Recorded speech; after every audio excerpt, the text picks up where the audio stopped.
სულ მგონია რომ ფილმში ცხოვრობ და მატარებელი ერთ-ერთი სცენაა ჩემი ცხოვრებიდან. მე ვარ სალომე არშბა, 37 წლის, ჟურნალისტი და ტელეწამყვანი, მყავს შვილი 8 წლის თინა.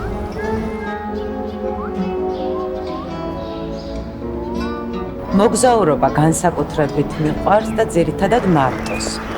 წარმოიდგინეთ, ავდივარ ვაგონში, დიდი ზურგჩანთა მაქვს მოკიდებული, ვეძებ ჩემს ადგილს და თან სულ იმაზე ვფიქრობ, ჩემს გვერდით სკამზე ვინ აღმოჩნდება.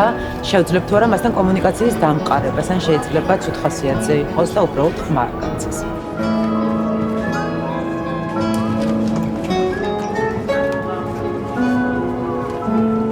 მატარებელში აღმოჩენილ ადამიანებთან ურთიერთობა ჩემთვის ახალი თავგადასავალია, ახალი შთაბეჭდილებების მიღება, ახალი თემების წამოჭრა, მსჯელობა, გამოცდილება.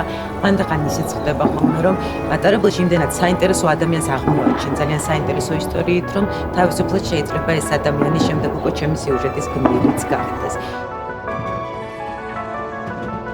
მატარებლით მგზავრობა მგონი ყველაზე მეტად მიყვარს, რაღაცნაირად მშვიდად ვარ ხოლმე და ეს სიყვარული ბავშვობიდან მოდის, ფილმებიდან, იმიტომ რომ ბავშვობაში რაღაც სხვანაირი განწყობით, განსაკუთრებული განწყობით ვუყურებდი ყოველთვის იმ ფილმებს, სადაც მოქმედება სწორედ მატარებელში ხდება. საერთოდ რთულად ვუშვებ ადამიანებს ჩემთან ახლოს, თუმცა მქონია ასეთი შემთხვევა, რომ სრულიად უცხო ადამიანთან ძალიან გულწრფელი საუბარი გამიბამს.